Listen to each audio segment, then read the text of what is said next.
زندگی اللہ کی بندگی کے لیے، جس زندگی میں بندگی نہیں وہ زندگی نہیں ہے۔ لہذا اسی لیے اللہ رب العالمین نے سورہ ملک میں کے اندر فرمایا الذی خلق الموت والحیات لیبلوکم ایکم احسن عملا وہو العزیز الغفور۔ وہی اللہ رب العالمین ہے جس نے موت و حیات کو پیدا کیا ہے تاکہ تم کو آزمائے کہ تم میں اچھا کام کون کرنے والا ہے، اور وہ اللہ غالب ہے اور بخشنے والا ہے۔ تو ہم اور آپ اس دنیا میں اچھا کام کرنے کے پیدا ہوئے ہیں، اور اچھا کام کب کریں گے؟ جب ہم قرآن پڑھیں گے تب ہم اچھا کام کریں گے۔ اس لیے آج ضرورت ہے اس بات کی کہ ہم اور آپ پڑھیں اور اللہ کا شکریہ ادا کریں کہ جو اللہ تعالیٰ نے ہم کو اور آپ کو تعلیم کے لیے چن لیا ہے، علم حاصل کرنے کی اللہ تعالیٰ نے ہمیں موقع میسر فرمایا ہے۔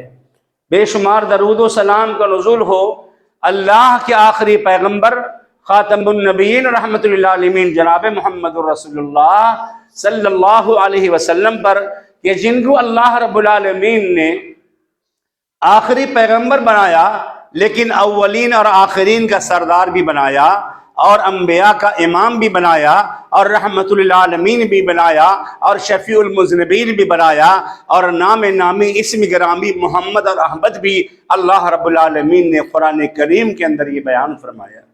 اس نبی کے ہم امتی ہیں، اس نبی کو ماننے والے ہیں کہ جس کے لیے اللہ رب العالمین کے فرشتے انتظار کر رہے ہیں کہ وہ اللہ کے آخری پیغمبر اللہ کے قریب آ رہے ہیں، اللہ سے راز و نیاز کی بات کرنے کے لیے آ رہے ہیں۔ اس نبی کی ہم امتی ہیں، یہ جس نبی نے ہمیں یہ تحفہ دی ہے الصلاۃ معراج المومنین، کہ نماز مومنوں کے لیے معراج ہے۔ اللہ اکبر۔ میرے بھائی اور بزرگوں، میرے عزیز طلبہ اور ہمارے ذمہ داران مدرسہ، یہ اللہ رب العالمین کا کرم ہے کہ اس نبی کا ہم کو امتی بنایا، جس نبی کی امتی کے لیے بڑے بڑے انبیاء نے دل میں خواہش کیا کہ اللہ مجھے آخری نبی کا امتی بنا تھا، اور وہ شرف اللہ رب العالمین حضرت عیسیٰ علیہ السلام کو عطا فرمائے گا کہ دیکھیے اپنے وقت کے پیغمبر اور رسول ہیں، لیکن جب وہ آئیں گے تو اللہ کے نبی جناب محمد الرسول اللہ کی شریعت کی اقتدا کریں گے۔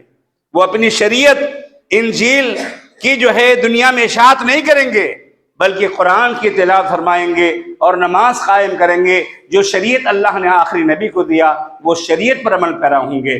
میرے بھائی اور بزرگوں، تو ایسے نبی پر دل و جان سے درود و سلام کا نذرانے پیش کیجئے۔ اللہم صلی علی محمد وعلی آل محمد کما صلیت علی ابراہیم وعلی آل ابراہیم انک حمید مجید۔ اللہم بارک علی محمد وعلی آل محمد کما بارکت علی ابراہیم وعلی آل ابراہیم انک حمید مجید۔ اور اللہ کے جتنے انبیاء گزرے ہیں اللہ سب پر بھی رحمت و سلام کا نزول فرمائے صلی اللہ علیہ مجمعین۔ چونکہ ابھی وقت نہیں ہے تقریر کا، آپ جانتے ہیں، لیکن اپنے ہمارے بھائی لوگ اور ہمارے جو ہے بزرگ لوگ ہیں اور ہمارے سمجھیے کہ رہنما ہیں اور ہمارے رہبر ہیں، انہوں نے ہمیں یہ حکم دیا ہے کہ آپ کچھ کہیے، اور میں سمجھ رہا تھا کہ شاید انتظار کرتے ہیں ناچیز کا کہ کچھ دو لفظ بھی کہہ دے، تو میں بھی انتظار کے ساتھ الحمدللہ آپ کے سامنے کھڑا ہوا اور دو بات پیش کر کے اپنی بات ختم کروں گا۔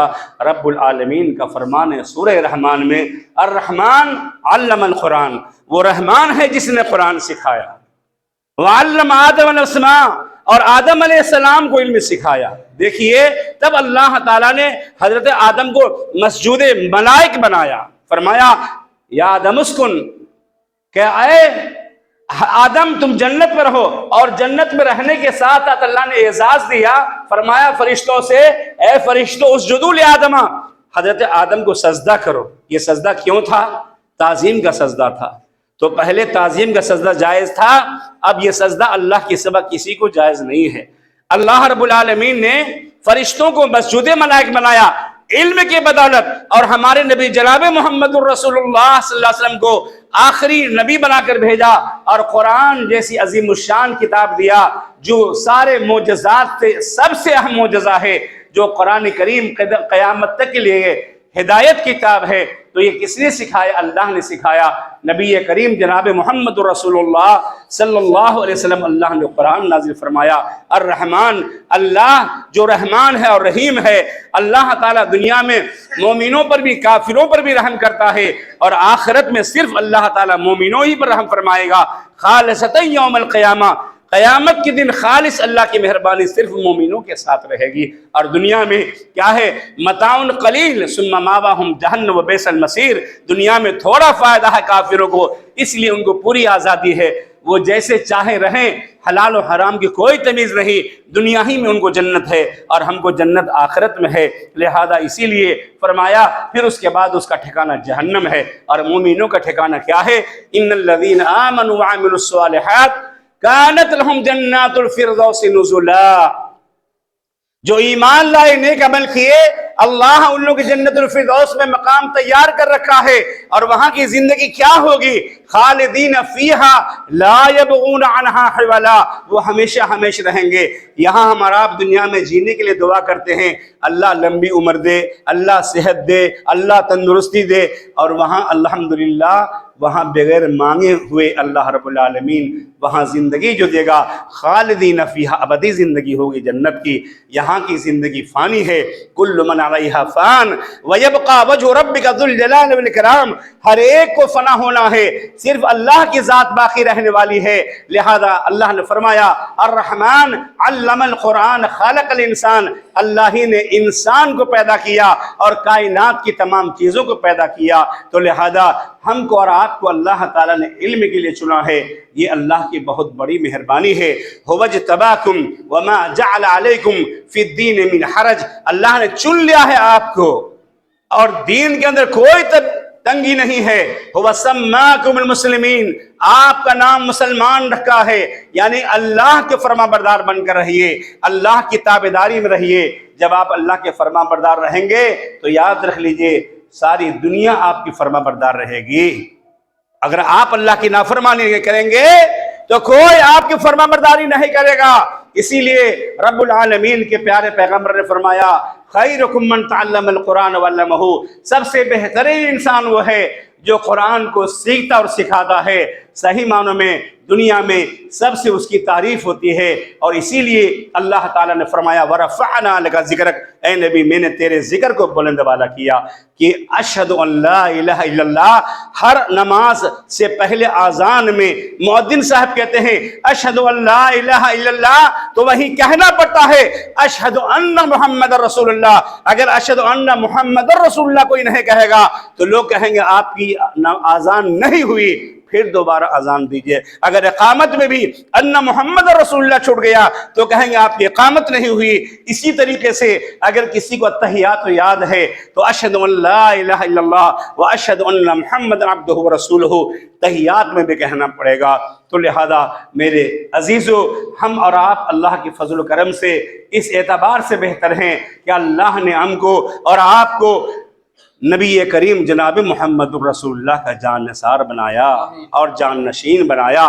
صحابہ کرام نے پوچھا اے پیارے پیغمبر، آپ دنیا سے چلے جائیں گے، پھر اس دین کا وارث کون ہوگا، دین کی خدمت کون کرے گا؟ پیارے نبی جناب محمد الرسول اللہ صلی اللہ علیہ وسلم بیان فرمایا انما العلماء ورثۃ الانبیاء، میرے صحابی غم کرو نہیں، علماء ہمارے وارثین جان نشین آئیں گے۔ 1400 سال گزر گیا، اللہ کے نبی جناب محمد الرسول اللہ کا دین سورج و چاند کے مانند چمک رہا ہے، اور یہ طلبہ ستاروں کے مانند چمک رہے ہیں، اور یہ اساتذہ کرام رات و دن محنت کر کے ان کو تراش کر کے سنگ مرمر سے بھی زیادہ خوبصورت بنا رہے ہیں، اور یہ ہیرے موتی کی طرح جب نکلتے ہیں سڑکوں پر بازاروں میں اور جب محفلوں میں رہتے ہیں تو سب کی نگاہ رہتی ہے اپنے علماء پر رہتی ہے۔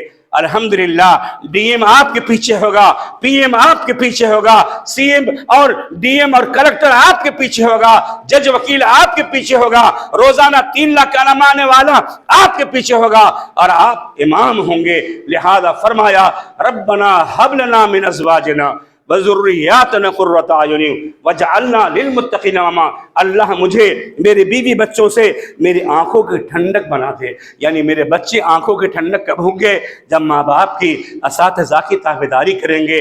ایک مرتبہ نام لیا، دور کر کے آ گئے، اور کھڑے ہو گئے ادب سے.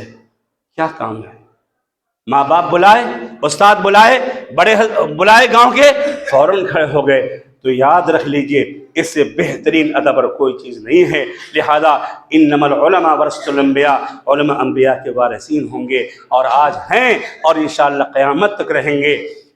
اگر علماء نہ ہوتے، لولا العلماء لصار الناس البہائم، اگر علماء نہ ہوتے لوگ جانور ہو جاتے. اسی لیے مدرسوں کو ختم ہونے کی بات ہوتی ہے، اور مسجدوں کو گرانے کی بات ہوتی ہے، اور ناچ گانوں کے اڈے قائم ہونے کی بات ہوتی ہے. ایسے وقت میں ہم کو اور آپ کو ضروری ہے کہ ہم وہ قرآن پڑھیں، کہ ہم اپنے ماں باپ کا لاڈلا بنیں، آنکھوں کا تارا بنیں، استاد کا آنکھوں کا تارا بنیں، تو اپنے مدرسے کا نام دنیا میں روشن کریں. یہی علم کی روشنی قبر میں کام آئے گی، پل صراط پر کام آئے گا، میدان محشر میں کام آئے گا، اور یہی قرآن آپ کے لیے شفارشی بن کر قبر کے اندر بھی آئے گا. نہ وہاں ماں کام آئے گی، نہ وہاں باپ کام آئے گا. وہاں کام آنے والا ہے تو کیا کام آنے والا ہے؟ نیک عمل کام آنے والا ہے. یوم لا ينفع مال ولا بنون الا من اتى الله بقلب سلیم. کل قیامت کے دن مال اولاد کام نہیں آئیں گے.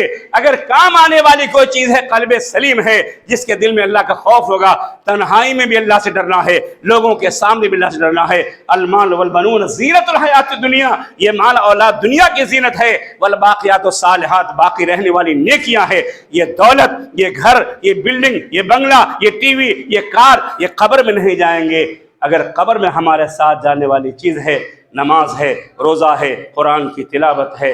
اسی لیے پیارے نبی جناب محمد رسول اللہ نے فرمایا کہ علماء انبیاء کے وارثین ہیں، اور انشاءاللہ قیامت تک علماء دین کی خدمت کرتے رہیں گے. تو اللہ تعالیٰ ان مسلمانوں کی بھی حفاظت کی ذمہ داری لیا ہے. اِنَّا نَحْنُ نَزَّلْنَا الذِّكْرَ وَإِنَّا لَهُ لَحَافِظُونَ. قرآن ہم نے اتارا ہے اور ہم اس کی حفاظت کریں گے. جب آپ قرآن کی حفاظت کریں گے، اللہ آپ کی حفاظت کرے گا. اگر آپ نے قرآن کی حفاظت کرنا چھوڑ دیا، یاد رکھ لیجیے آپ کی حفاظت کرنے والا کوئی نہیں ہوگا. لہذا فرمایا اے اللہ میرے بیوی بچوں کو میری آنکھوں کی ٹھنڈک بنا، اور ہمیں متقی کے مام بنا. متقی کیا ہے معلوم ہے آپ کو؟ حرام چیزوں سے بچنے والا، اچھا کام کرنے والا، اللہ سے ڈرنے والا، وہی آدمی متقی پرہیزگار ہے. تو اللہ تعالیٰ پہلے ہم کو متقی بنائے گا، تب ہم متقی کے امام بنیں گے. تو لہذا باتیں بہت کہنے کی ہے، بہت سننے کی ہے. اللہ سے دعا ہے اللہ تعالیٰ ہم کو اور آپ کو عالم با عمل بنائے، اور اللہ قرآن کے تمام احکام پر عمل کی توفیق نصیب فرمائے، اور اپنے بڑوں کا احترام اور اپنے چھوٹوں بچوں سے پیار محبت کی توفیق نصیب فرمائے. اور جہاں تک آواز جاتی ہو ہمیں سب کو بھی 5 وقت نمازوں کی توفیق نصیب فرمائے. السلام علیکم. شکریہ، جزاکم اللہ تعالی خیر.